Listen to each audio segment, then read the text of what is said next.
Okay,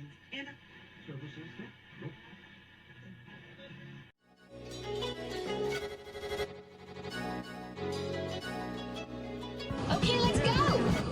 He wants to jump 1,000 cars. Sir, you have 1,000 cars. I don't think I'd attempt to try this stunt. Or we owe this horsepower to Uncle Sam. Too many cars. Car. You know, roses would be... Like I put my beer belly on it. If you can't immediately tell somebody how many cars you have, you'll really give those uppity yuppies something to think about. Stay on the bar. Don't go off the bar with your Bronco. 1980 Volvo horns. What's right? Yeah. I want a man's coolant. and he's like, "Oh, I thought it'd be small. It's for a small car." And I'm like, "Yeah, but it's still an automatic transmission. They're never going to be light." It's definitely going to have to crash. Starting off with Brad buying another car. That's the West. Internet. You know, is this a Nigerian oil print? I also wish you drove a tan Camry. Anyways, Anyway, that's a horrible, very horrible podcast content. very Talking about a picture. inside joke. It loves to be driven hard. All right. Welcome to Auto Off Topic. What's going on, Brad? A whole lot of nothing, Andrew. What's going on with you? Oh, great way to start the podcast. You guys are in for a great episode today. No, I got plenty of stuff that I have done and we can talk about, and there's just a whole lot of nothing going on right now. Other than talking to me, thanks. Whole lot of nothing going on around this time. Okay. Well, quick project update for me. I have no updates. Still waiting on the machine shop to call me back. I think I reported that they gave me a progress report last week. That they were waiting for the crank to come back, and then they were going to paint the block for me and finish it up. But I haven't heard from them this week, so we'll see. Hopefully next week. I keep saying that. Hopefully next week. It's always next week. Yeah. But it's also midwinter there, so it doesn't matter. No, it doesn't, because it's been too cold to do anything outside with cars anyways. Yeah. Project car updates here. There really aren't any also. I put another 140 miles or so on the truck successfully, so that's good. Yeah? We got the Hyundai engine I talked about. They completed that in 3 days from the day we dropped it off. So the day we dropped it off for the diagnostics to the car being repaired and back in our possession was like 3 days. So yeah, obviously they're good at this now. Yeah. Yeah, that was probably the third one they've done that week. Right. So, but it's great. They found metal shavings in the intake manifold. So they also put a new intake manifold on it. Yeah. Yeah, it was a mess. And there was a couple of plastic trim pieces that were never on the car since we've owned it. So the Sonatas have an air intake tube that goes from the air filter housing to the front bumper, but it goes over the battery.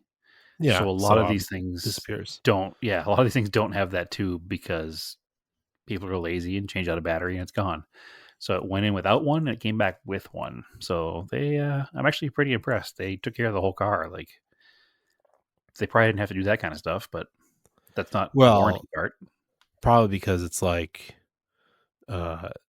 they probably had it several times where they give the car back and somebody's like, ever since you touched it, it's missing this thing. So yeah, maybe. But nonetheless, it's back. It's running good. You know, I asked if there were any kind of like break-in procedures or I didn't ask. We had her ask, and they said no. Just it's not a race car, so don't drive it like one, and just come back in 3,000 miles for an oil change. So that's what we'll do. So it's not a brand new block; it is a reman lung block. Sure, whatever. Yeah, that's what I said. It's better than the engine that was in there. 100%, and that's all that matters. And now it's 100% up to date on all its recalls. So, but it's like a reman from Hyundai. Is it Hyundai? It's from Hyundai. I don't know who is building them for Hyundai. I don't know if they build them or if they have like a Jasper Engines rebuild a bunch of them. Yeah, you know what? It doesn't matter because it doesn't dealer, matter. So it's got a warranty. Yep, 100%. I don't know how long the warranty is good for. I probably should have asked, but I know it does have a warranty. So, yeah. Well, at least parts should be 1 year 12, but it's probably more than that. It's probably more than that, yeah. Yeah, because of the whole class action lawsuit thing, which is the only reason we got a free engine in the first place. Again, like I said, this thing had almost 200,000 miles on it, so it's like I don't even blame Hyundai. Like it's an old car, so the fact that it's fixed for free is a bonus. So, but that's really it. I think for project car updates, I don't think I even touched another car. I drove the Eclipse first time since before the holidays, so that was good. But I didn't touch anything else. So no project car updates here. Yeah, podcast over, done, finished. I know. I spent the weekend watching the Rolex 24. That's really what I did. Oh wait, I jacked up the Mercor. Oh, okay. To find out where the power steering was leaking from. And there's a pressure hose off of the steering rack that has a rubber hose into a compression fitting, and it's leaking out of the compression fitting. Oh. So I jacked it up, looked at it, and ordered a new part. The part is sitting next to me here at my desk, so I do have the part here. So that will actually be Saturday's plan, is to get that all taken care of. So because I need to get my butt in gear and sell that thing. So I had somebody who was an interested party in purchasing it, but I think that's going to fall through because they're in California.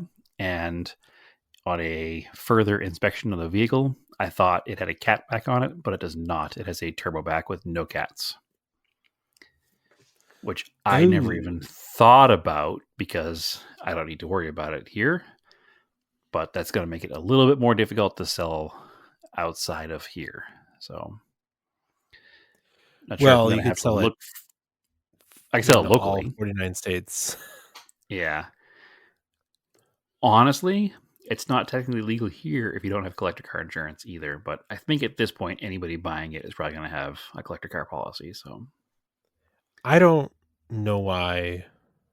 Honestly, modern cats are fine. Like, just put one on. It doesn't restrict anything. No, 100%. I'm not gonna worry about finding, like, if it was going to California, I would need to find an original 1989 exhaust from the manifold pack, the turbo back. But obviously, I'm not going to do that. I wanted to do the exhaust on the car anyway. I decided I was not going to do it because I was selling it. But if it becomes an issue, I'll have an exhaust just made for it with a Magnaflow cat on it or something. So I'm not going to stress too much about it right now, but I'm going to take care of that power steering. I want to go through the car, change all the fluids, and just kind of drive it around for a week or so before I officially put it on the market and make sure it's going to be good. But I gotta get that power steering fixed first. So parts are here. That's this weekend's project. Car's already in the air, so it shouldn't take me too long to flip that part in there. All right, now back to you. Yeah, I basically spent the whole weekend watching the Rolex 24, and it was a good race. We went last year, and it's super fun. And of course, every time I watch it on TV, I'm like, I wish I was there. But it's not something I do every year. I don't think it's called FOMO, Andrew. Yeah, it's definitely a FOMO. But I'm not. Last year, like, the weather was nice. It was like 65, like 72. I guess this year it was like really, really cold. So yeah, it was quite cold this year. Yeah, I'm not sad about missing the cold because it's been cold here. So the one thing that bummed me out was that last year they had all of the classic Le Mans and Daytona, like IMSA style race cars on display in like the midway area. This year they actually ran them on track for a while. Yeah, they started doing the historic races. Yeah, a little bummed that didn't happen last year, but we'll go there again at some point and see that. Which is funny because like one of the Wayne Taylor Acuras from like 3 or 4 years ago was running the historic class, and I was like, that just makes me feel so old. It's like that car doesn't feel old enough. 3 or 4 years ago, it shouldn't make you feel old because it's not old enough. That's no older than the Lexus race cars that were out there. Yeah, so that's the other thing. So the Lexus race cars, which did not do very well. Maybe they were just out of balance performance or something, but they were the champions not last year, or maybe one of the classes last year they were champions. I know the AO Racing Rexy car was the champion for whatever class it's in. I think GTD Pro. But those Lexuses are, I think, from 2017. Like they are the oldest car in that class, oldest platform. And supposedly Toyota has a new car they're coming out with for GT3 class racing. Some Toyota Gazoo something, but it'll be branded as a certain... I was listening to an IMSA podcast, and they weren't even sure what Lexus it'll be branded as when it comes over here. But so the RCF program dates back. The RCF program dates back to 2017. You are correct, and it was Lexus backed for the first 2 years before it was given to Vassar Sullivan, which what it's been since. So yeah, it's old. Yep.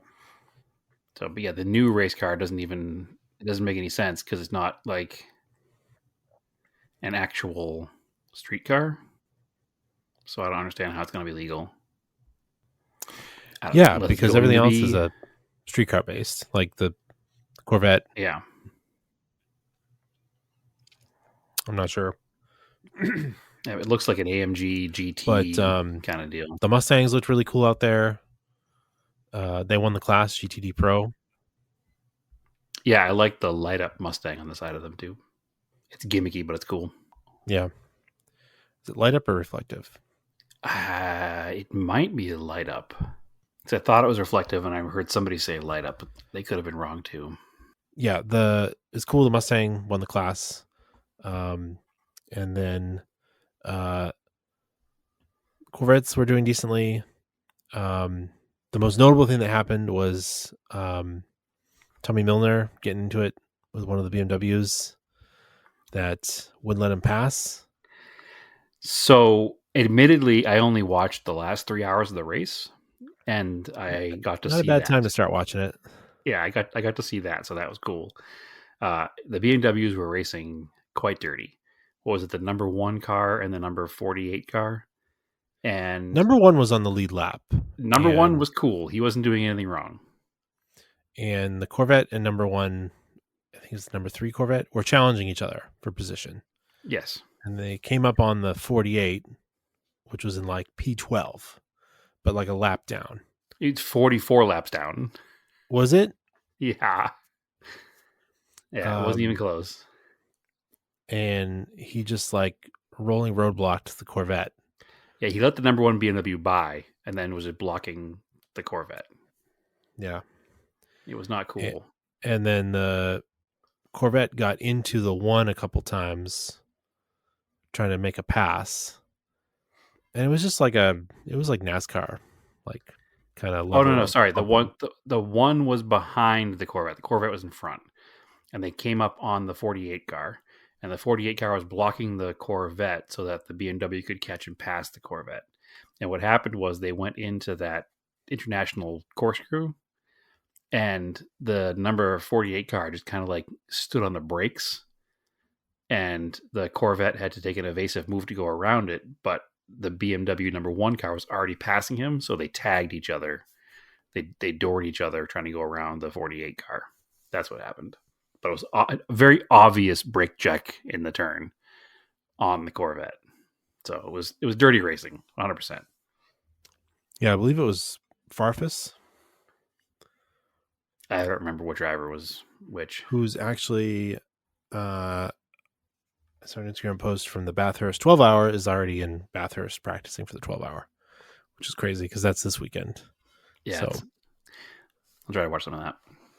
Yeah. That starts Saturday afternoon at like 1:45 Eastern or something. So you'll have to do your own time zone calculation there. I was only able to come up with the Eastern time zone. But, yeah. So, that resulted in Tommy Milner giving him a big old point buy. Yep. Because they damaged the back of the Corvette, and I think they had to do a drive-through penalty. It wasn't the drive-through penalty. They had parts of the car hanging off, and race control didn't want the parts flying off and causing a yellow or a wreck. So they forced the Corvette to come in and, fix the bodywork, which wouldn't have been the end of the world because it was pretty close to pit time anyway.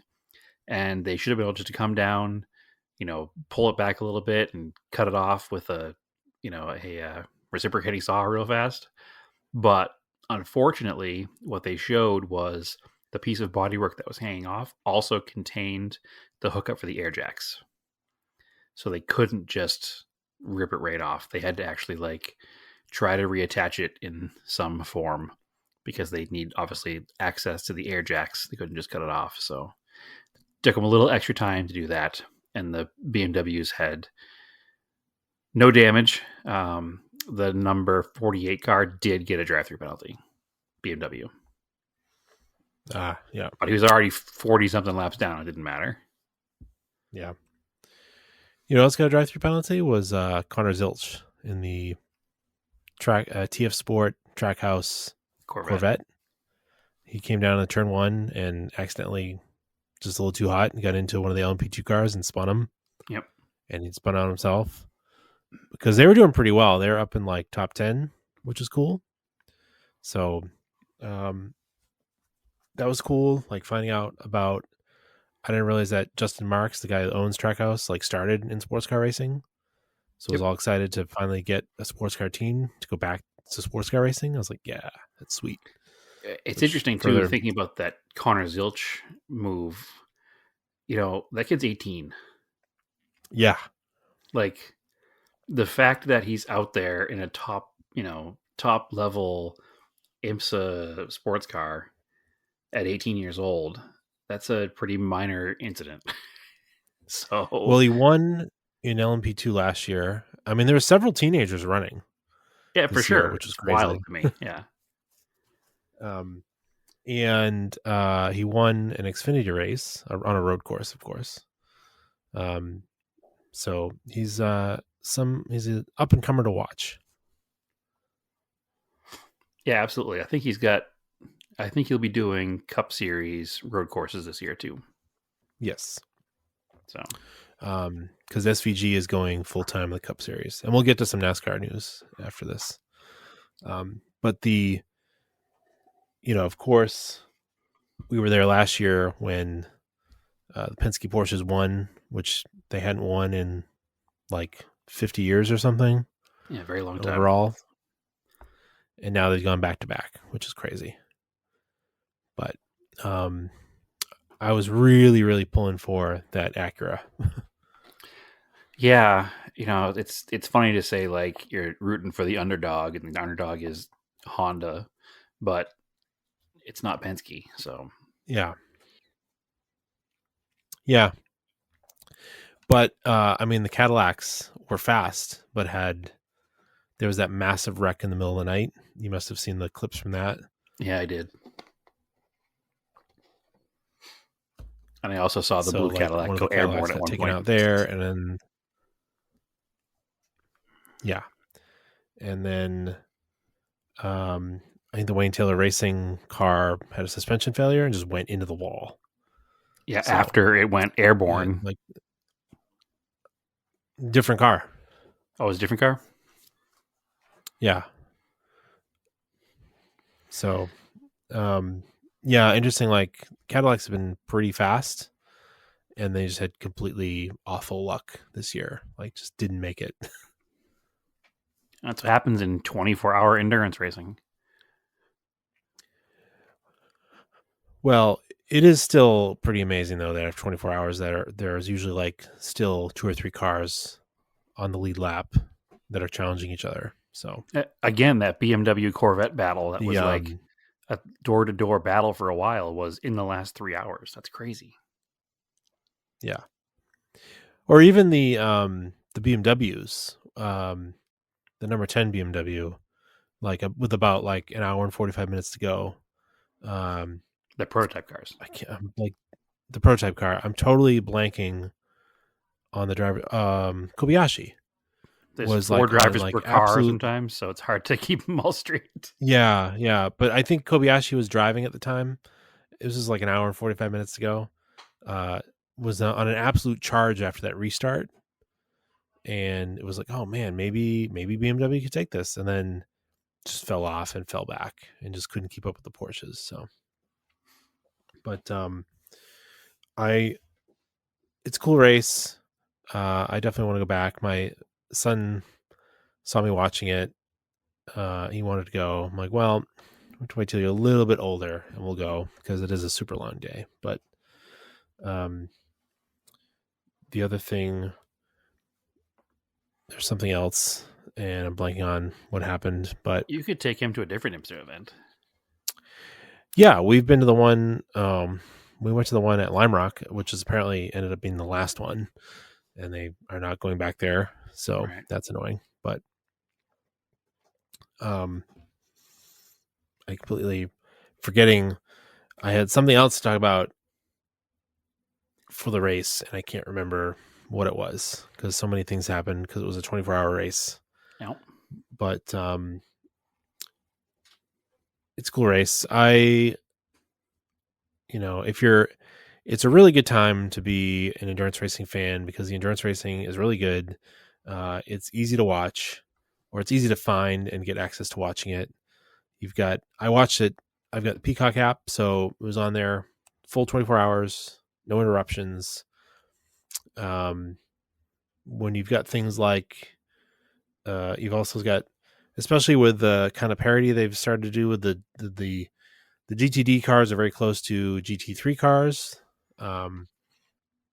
And what I liked this year too is that the Corvettes have a lot of privateer cars now because they're not exclusive to not an exclusive factory team anymore.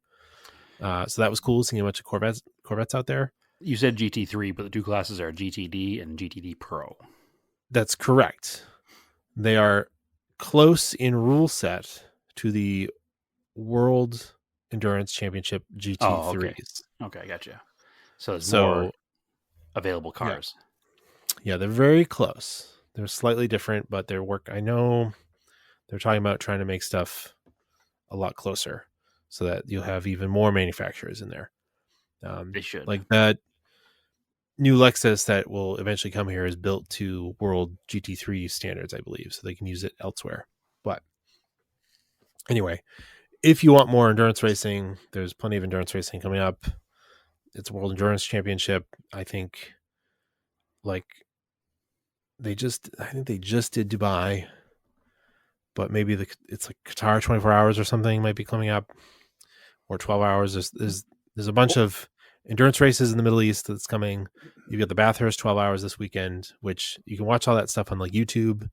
So there's plenty of ways to watch it. Which is Bathurst is going to be on that MAV TV channel. I think they're playing the entire 24 hours. Oh, nice. Okay. Yeah. Not earlier. I think it was like in December. I was watching Macau. That was on YouTube. That's cool. I want to find footage of classic Macau races. Yeah. Specifically like 87 to 91. Yeah. All the Mitsubishi stuff. Yeah.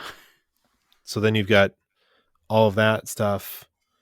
You can watch the Nürburgring 24 hours in June. Like, so much good racing to watch.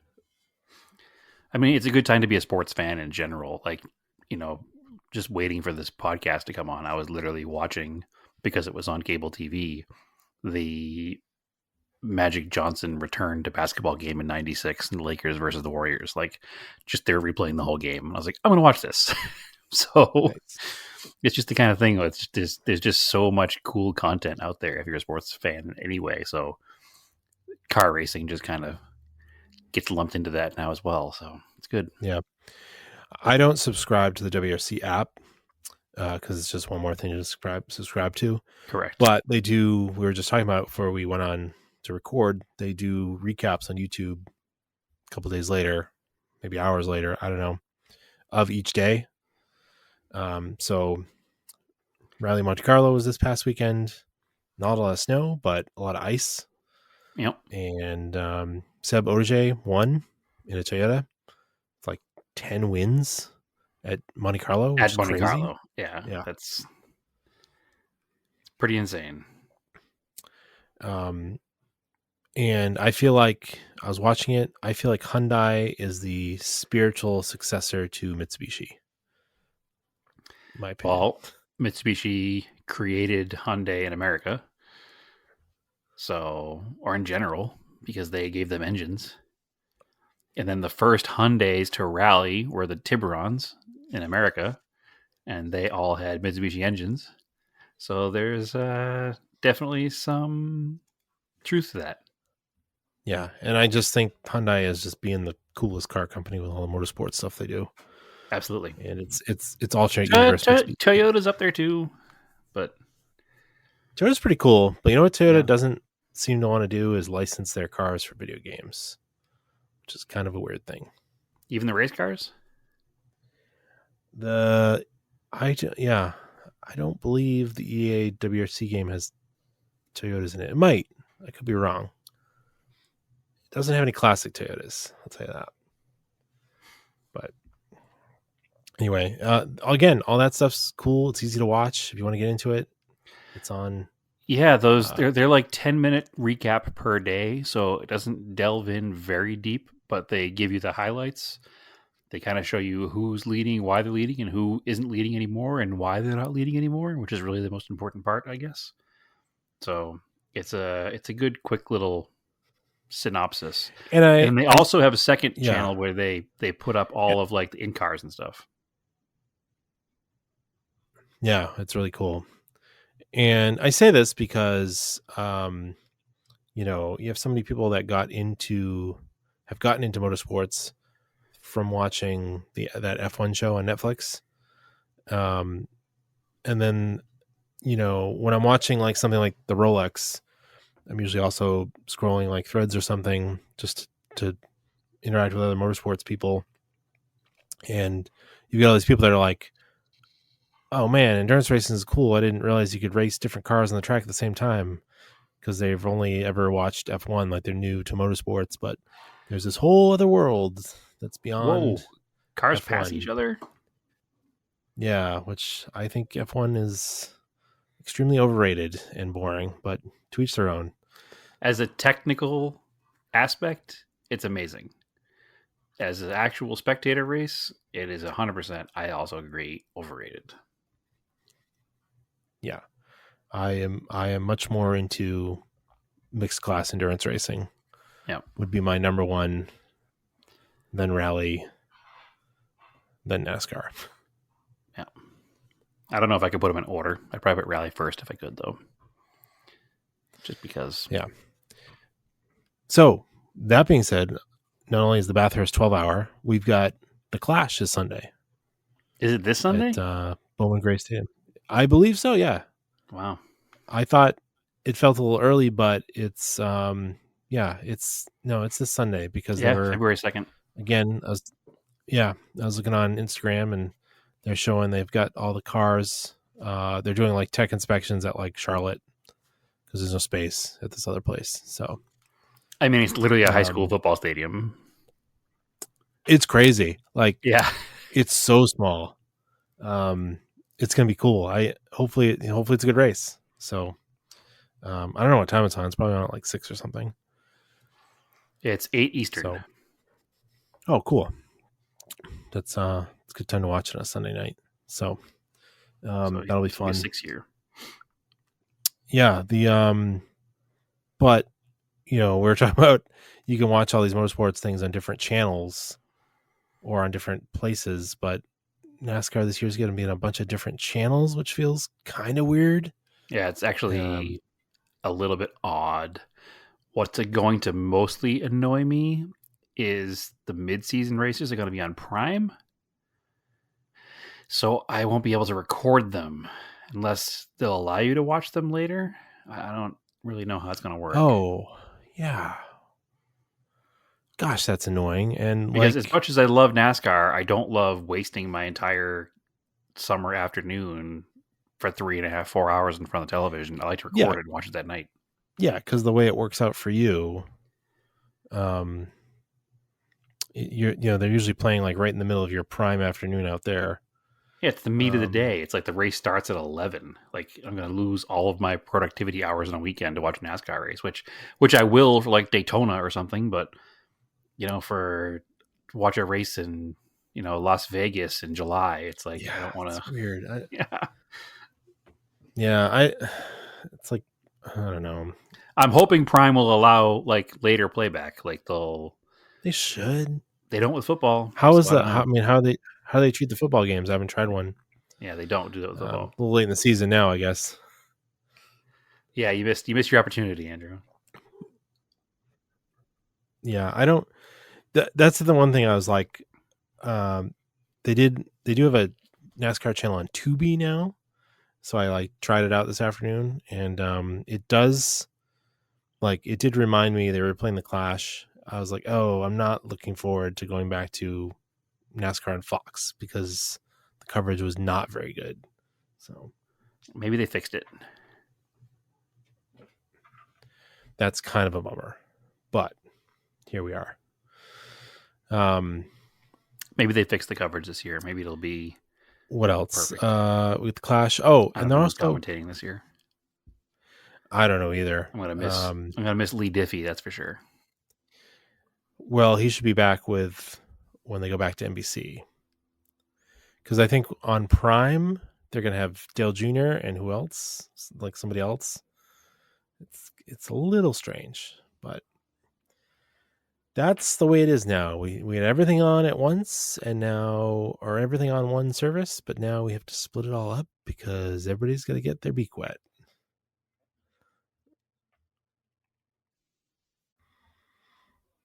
Yeah, so I think this year on Prime it's Dale Jr. But I'm not sure who else. Okay, he was on it last year though. No, he was on Fox last year. He was somewhere last year. No, he did nothing last year. He wasn't on NBC. And he wasn't on Fox. Well, I know I'll miss Lee Diffie on his NBC because he was the best. So. Yeah, well, NBC will have it towards the end of the year for sure. But yeah, I don't know. It's like kind of weird. Like I said, it was all in one place. Now it's all in different places because everybody's got to get their beak wet. And the biggest thing that it's kind of weird is what they're getting rid of rookie stripes on the cars. Yeah, it's odd. That was like an easy thing to help spot drivers in the field. I don't know why they're getting rid of that.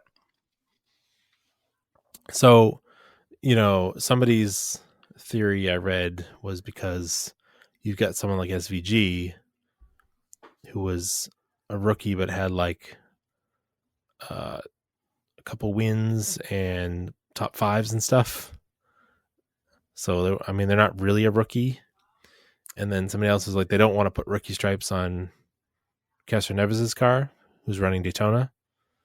Because it's like kind of a, it's like kind of ridiculous. Yeah. Yeah. He's not a rookie at all. Well, I think if you're running the full season, and you're a rookie, you should have rookie stripes.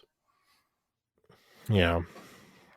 But I also don't like that they're not letting Mike Wallace race. Yeah, but why? Why do I not like it, or why they're not letting him? I missed why they weren't letting him. So Mike Wallace retired probably 15 years ago. Yeah. His wife passed away last year, and I guess he had talked to her about running NASCAR Cup Series Daytona 500 one more time, like in honor of her. And he had the whole team all set, sponsors all set, passed a bunch of physicals, and then NASCAR arbitrarily said no. And the reason they gave for no was that he's never driven a next-gen car. And that he's welcome to go back and run a bunch of races in an Xfinity car, and then maybe do one or two short tracks in a next-gen car, and then maybe come back to run a super speedway in a next-gen car. But it's Mike Wallace. It's not like Mike Jones from Texas. Like, it's a dude who Well- knows how to drive a race car.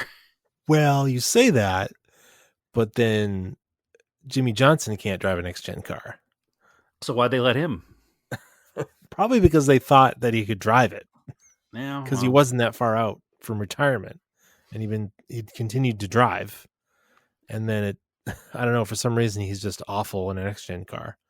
Yeah, it's true. It just seems odd that, somebody like that who was a pretty popular driver in his day, it would be a popular move to see him back on track. And So what they maybe should there's do some is, safety thing I don't know about, but what they should do is just be like, it should be like the Indy 500 where you can just race yourself in.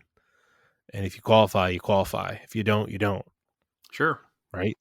I'm fine with that.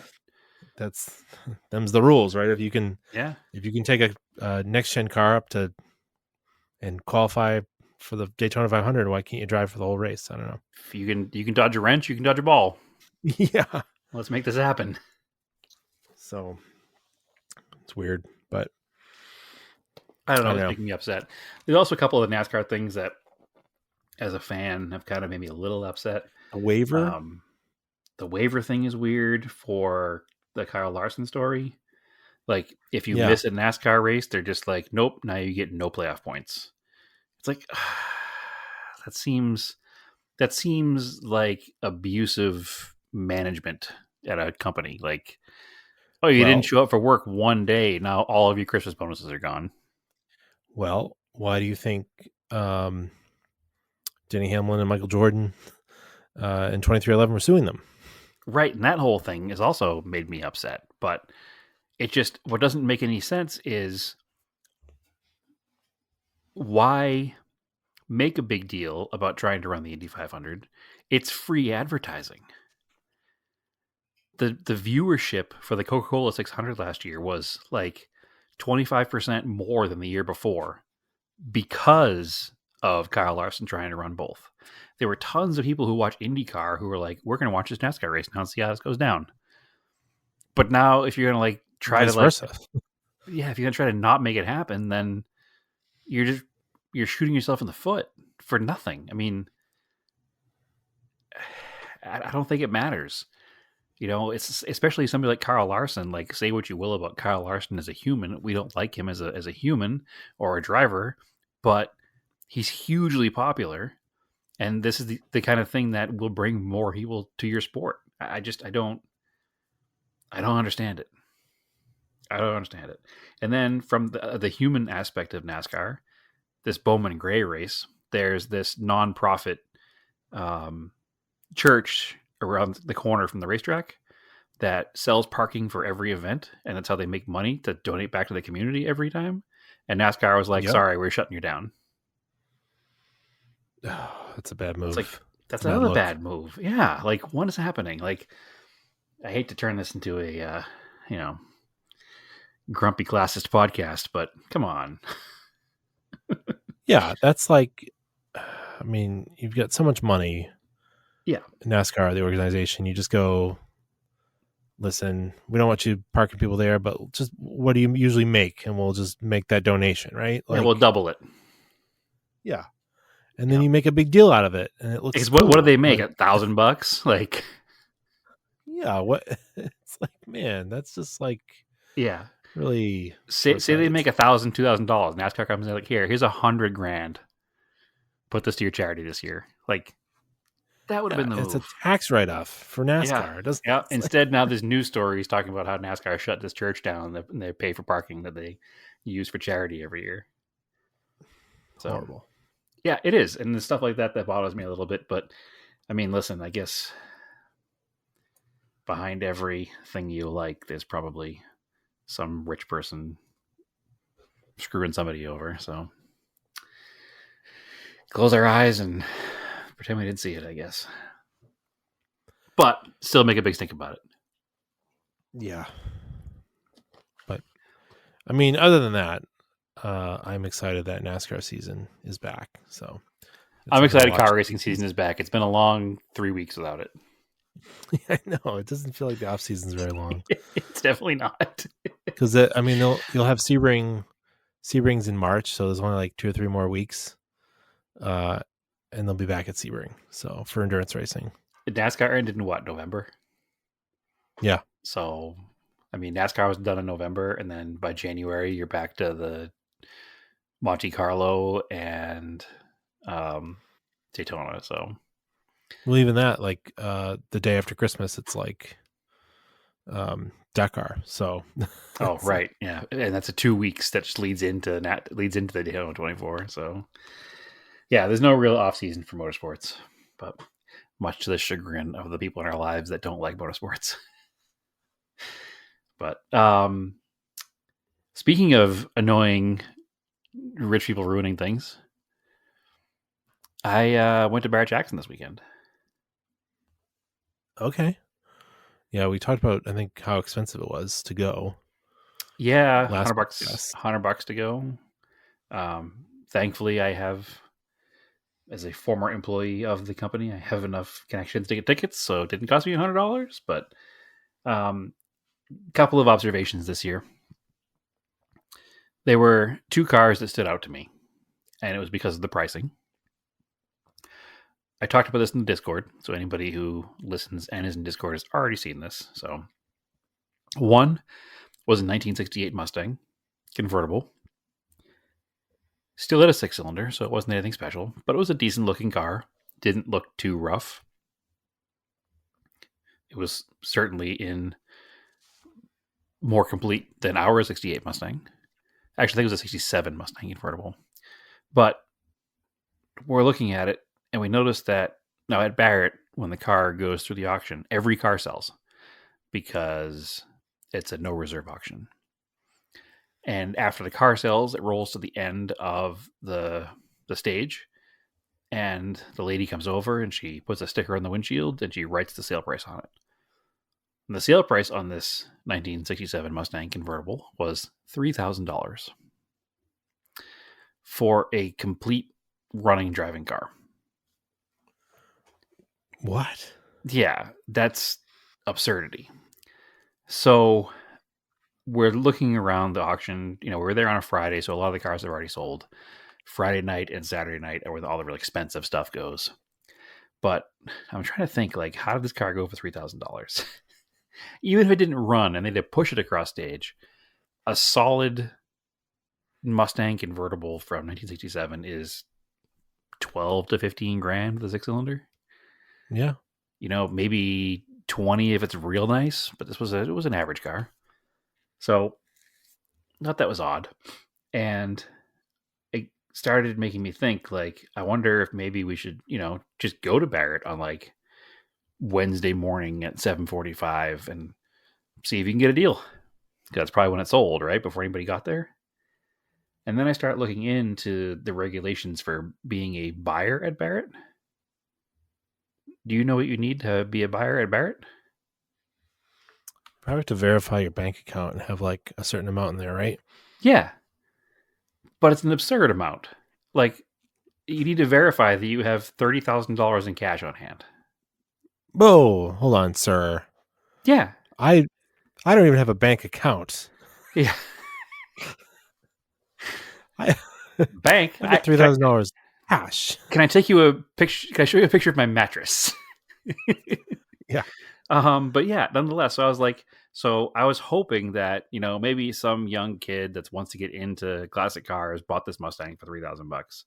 No, When I saw somebody that, bought it I was like, as no, a gag. somebody bought this, and they obviously have money to burn, and they were like, huh, $3,000, I scored. I'm going to flip this and make another 20 grand or whatever they're going to do. Like, it just frustrated me even more that even the stuff you see selling cheap there, you need to have more money on hand than the car cost.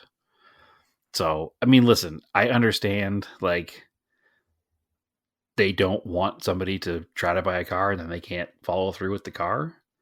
But just showing you have 30 grand on hand and getting a bidder's paddle, you could still bid for a car that costs way more than 30 grand. So I don't think it stops anything. But nonetheless, then we're walking through the rest of the show area, and there's a whole collection of movie cars. Now, I'm not a big movie car person, but there's a few movie cars that I like. So we start looking at these movie cars, and he had everything from a Magnum PI Ferrari to the Mutt Cuts vehicle from Dumb and Dumber to a family truckster from Family Vacation. And I'm looking at all of them, and I'm like, man, this is a pretty impressive collection. Until I learned they were all replicas. This person spent their entire life building replicas of movie cars, and he probably had 30 of them there. What a weird thing to do. I mean, he literally commissioned a replica of the Monkey Mobile, the Munsters coach, the Dragula. Like, these aren't normal vehicles you can just drive. These are things that sit in a garage, and it's a replica. So much money. Not a real one. But anyway, one car that caught my eye was a 1976 Pontiac Le Mans, or Le Mans, if you're an American, I guess, which is the police car from Smokey and the Bandit. Nothing special car. These are just big 70s sedans. Yep. This should be a $3,000 car. It was not a movie used car. It was just a replica of the sheriff's car. So it's just a 76 Pontiac Le Mans painted in brown with a light bar on the roof. Should have sold for $3,000. It sold for $70,000. What? Which made me even more angry. So now you have this $3,000 Mustang and this $70,000 76 Pontiac Le Mans. And all I was thinking was no provenance. It's literally just a car that was painted brown with a light bar slapped on top. All I was thinking was I'm going to troll Craigslist all over the country looking for 1976 Pontiac Le Mans, painting them brown and selling one at every Barrett Jackson auction in the country. Because what? That car couldn't have cost him more than $5,000 to build. So, yeah, it's all about what time the car goes through. It's all about who's in the room when the bidding happens. It's all about who's trying to impress somebody. I don't know. It's just the whole thing is just absolutely disgusting. And as a car enthusiast, it is fun to walk around and look at the cars. But as a car enthusiast, it's also frustrating knowing that none of the buyers or sellers are like genuine enthusiasts. They're just money people. So mixed feelings about that one. But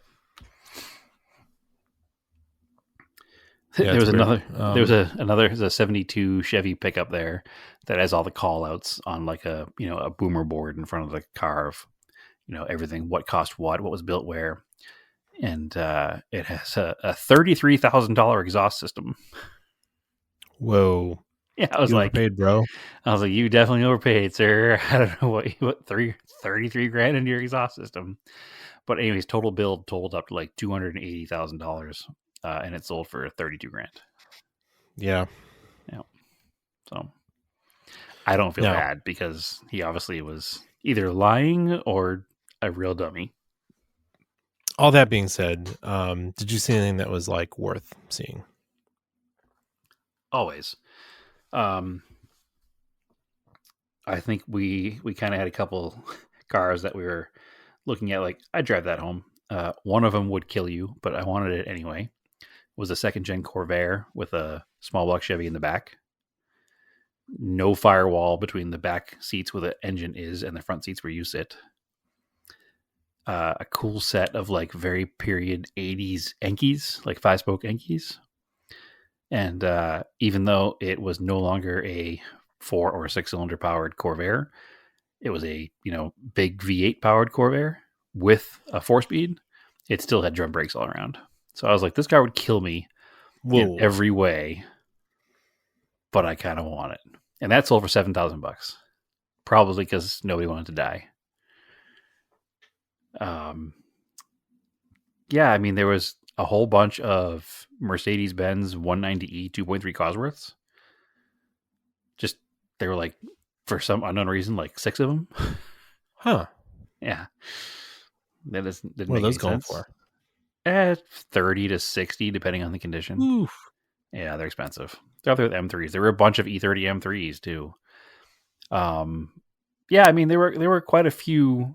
I'd buy that. Most vehicles at Barrett, because they're not owned by genuine enthusiasts, it seems they're owned by like, I got some money and I'm middle age and now it's time to buy a car. So a lot of them have questionable wheels and questionable mods.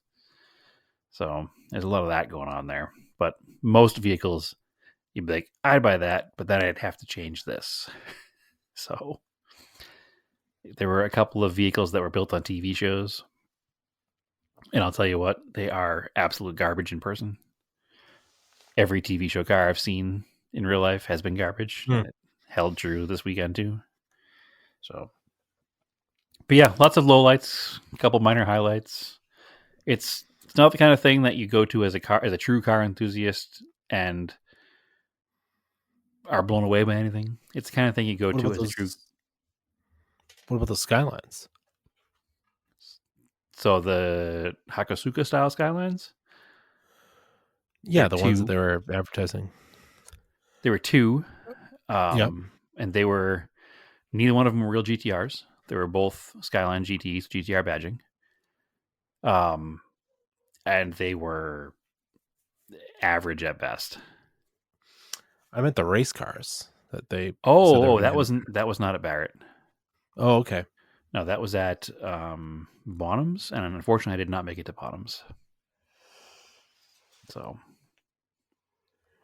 didn't get to see the Skyline race cars, the JGTC cars. Yeah. Yes. Unfortunately, the two cars I wanted to see at Arizona Car Week are the two cars I missed.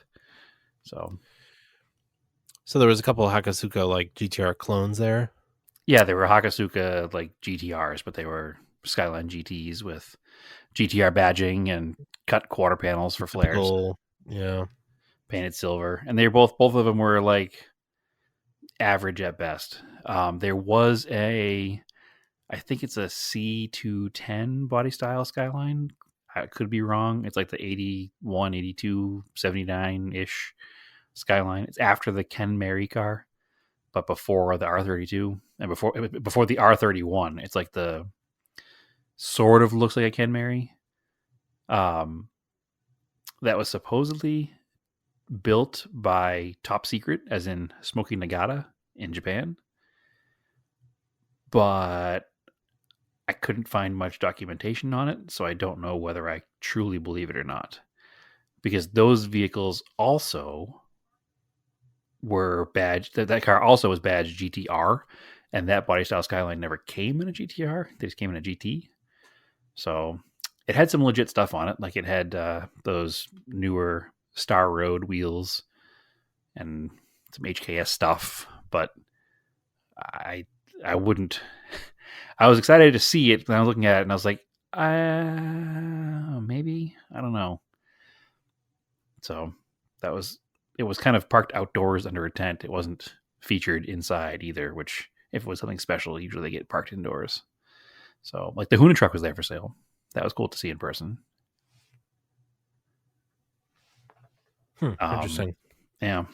But yeah, it's a good time to go with friends and just kind of walk around and do your typical walk around a car show with friends and make fun of everything that's not yours. So that made it a good time. And then the following day, Saturday morning, was a Kyusha club. So that is always a good time.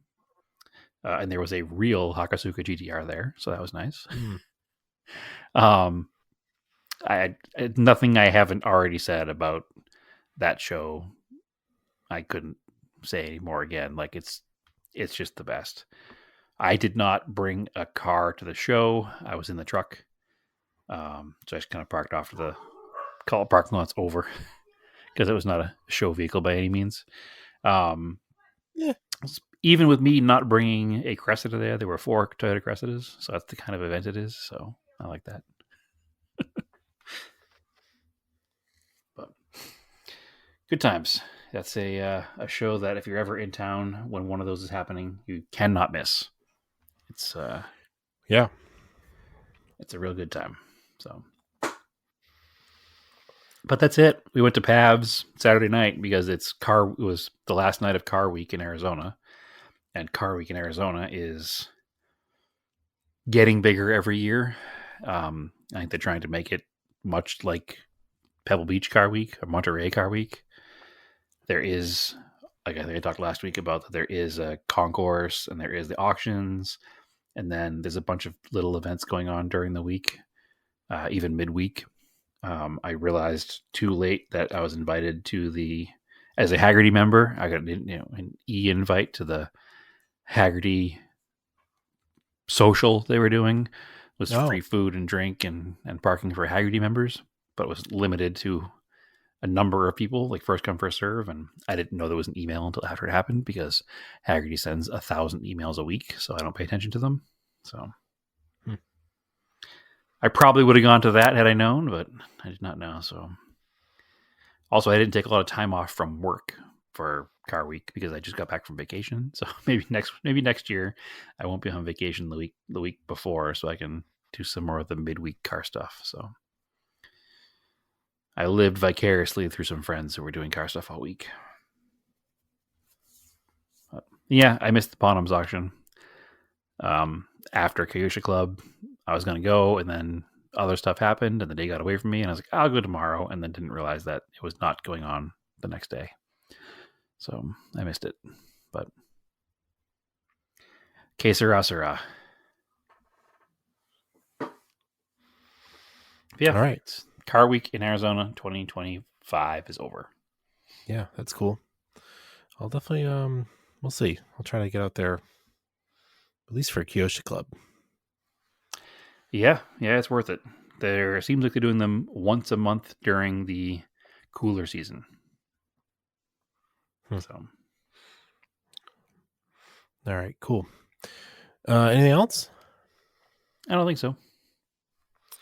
All right, that's a podcast. So, go follow us on the Discord. You know what we're doing on the Discord? We are starting a new JRC season for EAWRC. So I'm gonna keep saying our E Motorsports team. We've got a few people that we are gonna run. It's like season 16 or something of the rally season. It's like run by another Discord, but we have a bunch of people that run it from our Discord and do pretty well. And they've got different tiers. So it's kind of cool. I think I talked about before, they break it up as you would in real life.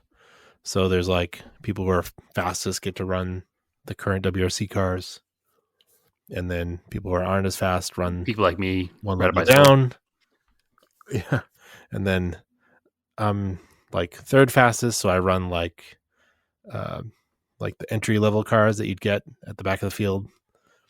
So we're going to run, it's like there's some new download pack for the game. So it's a Citroen C2 something. We don't get it here. It's some little full drive hot hatch, naturally aspirated thing that's like 9,000 RPM, 4-cylinder car, front wheel drive. So that's what I'm running.